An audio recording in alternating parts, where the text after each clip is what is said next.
जय श्री कृष्ण दोस्तों। सर्वपितृ अमावस्या के दिन इन 8 धार्मिक पाठ करने से पितरों को मिलेगा मोक्ष। आश्विन माह की कृष्ण अमावस्या को सर्वपितृ मोक्ष श्राद्ध अमावस्या कहते हैं। ये दिन पितृपक्ष का आखिरी दिन होता है।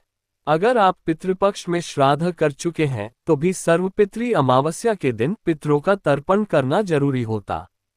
सभी जाने और अनजाने पितरों हेतु इस दिन निश्चित ही श्राद्ध किया जाना चाहिए। इस दिन आप यदि अपने पितरों की मुक्ति के लिए इन 8 धार्मिक पाठ को पढ़ते हैं या इनका आयोजन करवाते हैं तो इससे पितरों का आशीर्वाद मिलता है। आइए जानते हैं इन 8 धार्मिक पाठ के बारे में। नंबर 1, गीता पाठ। आप चाहे तो संपूर्ण गीता का पाठ करें या सर्वपितृ अमावस्या के दिन पितरों की शांति के लिए और उनका आशीर्वाद प्राप्त करने के लिए गीता के 7वें अध्याय का पाठ करने का विधान भी है।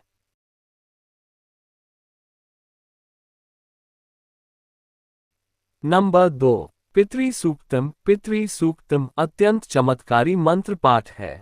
श्राद्ध पक्ष में पितृसूक्त का पाठ संध्या के समय तेल का दीपक जलाकर करने से पितृदोष की शांति होती है, शुभ फल की प्राप्ति भी होती है और सर्वबाधा दूर होकर उन्नति की प्राप्ति होती है। इसे ही पितृ शांति पाठ भी कहते हैं। नंबर 3, गरुड़ पुराण। श्राद्ध पक्ष में गरुड़ पुराण के पाठ का भी आयोजन किया जाता है। सर्वपितृ अमावस्या के दिन उसके श्राद्ध महात्म्य से संबंधित पाठ को पढ़ा जाता है। नंबर 4, गजेंद्र मोक्ष पाठ। कई लोग तो इस दौरान गजेंद्र मोक्ष कथा और पाठ को भी पढ़ते हैं।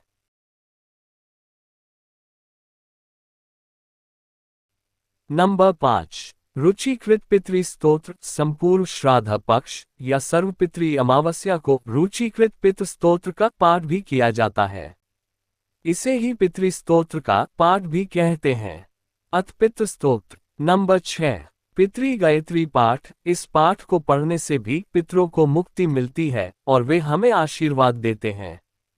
इस दौरान पितृ गायत्री मंत्र और ब्रह्म गायत्री मंत्र का भी जप करना चाहिए। नंबर 7, पितृ कवच का पवित्र पाठ। पितृ कवच पढ़ने से पितरों के आशीर्वाद के साथ ही उनकी सुरक्षा भी मिलती है। अपने पितरों को प्रसन्न करके उनका आशीष पाना है तो श्राद्ध पक्ष के दिनों में अवश्य पढ़ें सर्व पितृ दोष निवारण पितृ कवच का ये पावन पाठ।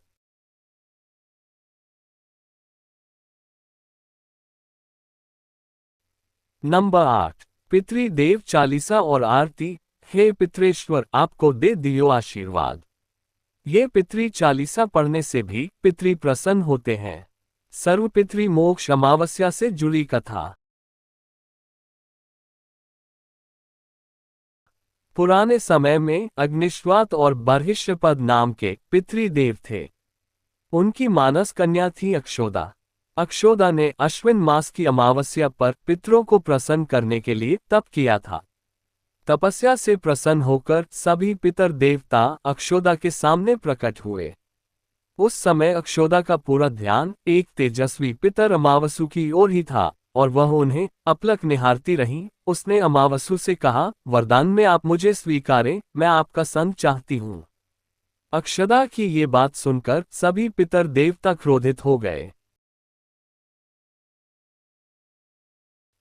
उन्होंने उसे शाप दिया कि वह पितर लोक से पृथ्वी लोक जाएगी।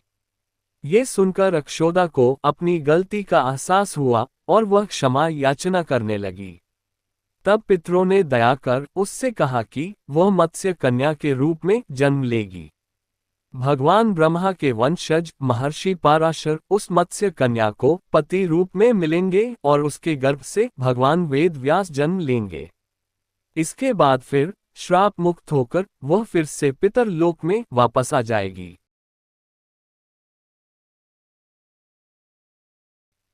पितृ अमावसु को पितर देवताओं ने दिया था वरदान।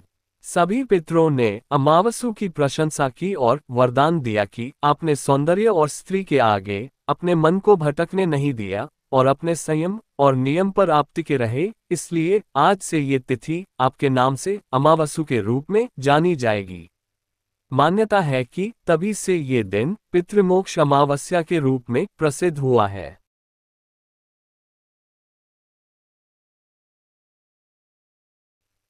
तो दोस्तों, सर्वपितृ मोक्ष अमावस्या की कथा हमें कमेंट बॉक्स में लिखकर जरूर बताएं, और अगर आप हमारे चैनल पर नए हो तो चैनल को सब्सक्राइब अवश्य कर लें और वीडियो को अपने दोस्तों व परिवार वालों को भी जरूर शेयर करें। और आज की हमारी यह वीडियो देखने के लिए आपका दिल से बहुत बहुत धन्यवाद। जय श्री कृष्ण, राधे राधे।